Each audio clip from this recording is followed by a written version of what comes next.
Alright, man, let's go ahead and get into it, dog. Because y'all remember I made this video about like what is a prime? Well, this is basically like a part two to this. Now, the reason why I'm making a part two because I saw like I'm watching the '09 playoff between the Denver Nuggets and the Lakers, and they made an interesting point in that video or in that game, and they basically was talking about how Kobe Bryant, when they go to Denver, we all know about Denver. Like that altitude is crazy. Like, bro, I could just only imagine like a person like me going into a Denver altitude and trying to play a full court game.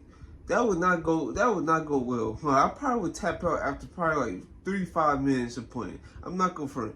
But yeah, they made an interesting point, and they said Kobe Bryant had to get IVs after the game, and he slept for 10 hours because that was the most exhausted he felt in his entire career, and that is quite interesting because in the video I made prior, like the part one to this, I mentioned when Kobe Bryant turned 30, that's when his body started to kind of like, try to catch up to him. And the fact that they made that comment back in 0809 when he just turned 30 it's quite interesting, and just it proves my point of why athletes when they hit 30 it's very different. Like I mentioned, they have to train differently, they have to prepare differently before games, they have to, like, bro, it's a lot that goes into play. And the first athlete I want to talk about in my part two video is JJ Watt, because JJ Watt, listen, he had one of the greatest peaks of all time. Now, if you say his peak was better than Aaron Donald, I have nothing to say about that, because that man, JJ Watt, he looked like he was making a play every Sunday. Like, he was trying to do the nay-nay and stuff like that when it was popular, when he was like getting interceptions on screen passes, just sacking the QB.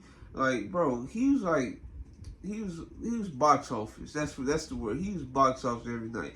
But it came to a point where, as JJ Watt started to get older, he was getting hurt a lot more, like so many times, bro. Like, it was very ridiculous. And I wish I could find, if I can find this clip. Shannon Sharpe basically was trying to give JJ Watt advice of how to train differently, because he was referring to like JJ Watt, like he's doing like too many like box jumps or something like that, and he was like doing stuff that he was doing in his 20s, but it just would not work in his 30s or approaching his 30s. And so basically, he just disagreed how he trained. He said he should train differently, and you can tell because this man JJ Watt literally could not stay on the field to save his life. Like, dog, and he still was like getting good deals and all that because he's JJ Watt, and then when he did play, he's like fantastic.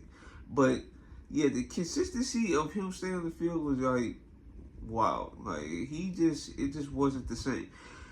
So yeah, but that man JJ Watt, he still had a fantastic career. Like, even when he went to the Cardinals, he still had like a couple good seasons, but once again he couldn't stay on the field.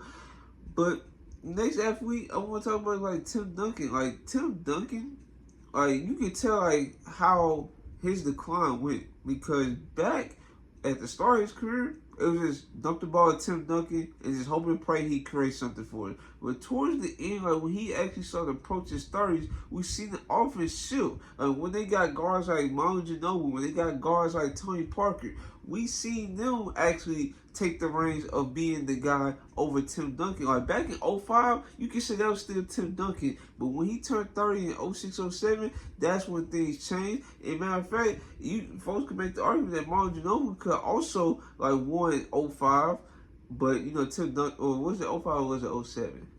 I think it was. That's quite. Was it '07? I don't know. It was one of those years. But yeah.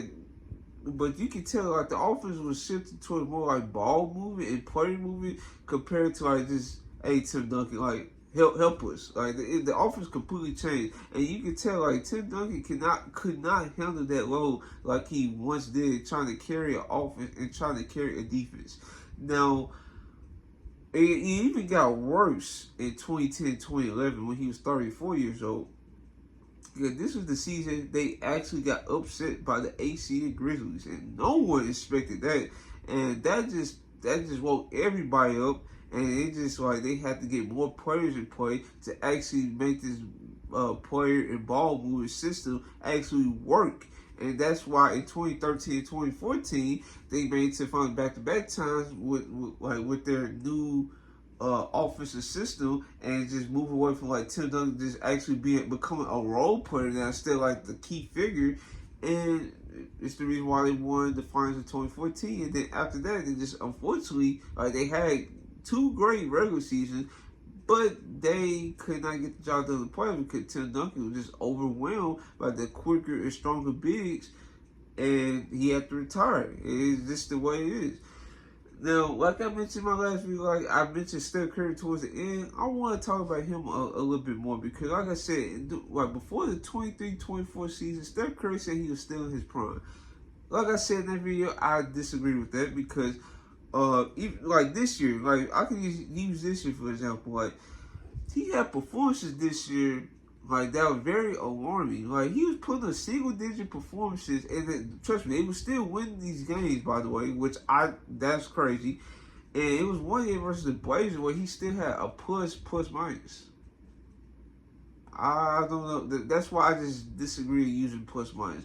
But yeah, like this was like something that was just abnormal. Like I don't know, is this gonna be like a trend where Steph Curry actually have like stretches where it's like 3 or 4 nights and he just put like single-digit performances? Like I don't know if this gonna be a new Steph Curry because his gas tank obviously not the same. Like he doesn't move like as frequent off ball like he used to. And like I said, even when he was skinny, like he was approaching 30, you can tell like he was losing a step. So that's why he gained the muscle, like I mentioned, and now he can actually drive by folks. And he still shoots effectively from 3, but it's one season that his 3-point percentage dropped below 40%, which is crazy to think about. But the fact that he had that much consistency throughout his 4 seasons as a superstar is crazy. But yeah, Steph Curry, it's very fun to him to think he still can like do the things he was doing in his mid-20s, but he just can't. It's not unfortunate. It's just a fact. And congratulations to Team USA and go and Steph Curry like in those last 2 games like lead us to like the victories and stuff like that. Like he didn't get the MVP because LeBron James, he had the success throughout the whole thing instead of like 2 games and stuff like that. But yeah, let me see. Is there another athlete I wanted to talk about before I end this video? I'm trying to think. You can really say Kevin Garnett, for example, because when he approached 30, like he was still like, I think this is the season he won Defensive Player of the Year. I could be wrong with that, but when he approached 30, like you can tell it hit him like a ton of bricks because he had a mysterious leg injury in 08-09, and nobody didn't know like what it was. He did like a routine dunk, and he started limping and stuff, like. And then after that, he was definitely not the same player he once was, and it's very unfortunate. But the Celtics run literally got extended like a couple more years. Like yes, they went to the Eastern Conference Finals, and yes, LeBron James joined the Miami Heat. But the Celtics still was an effective team. If they could have got like a more effective Kevin Garnett on offense, like what he once was in 07-08 or something like that, they could have did something special. But yeah, that's all I got for today's video. Hopefully you guys like, comment, subscribe. This is your boy Trail.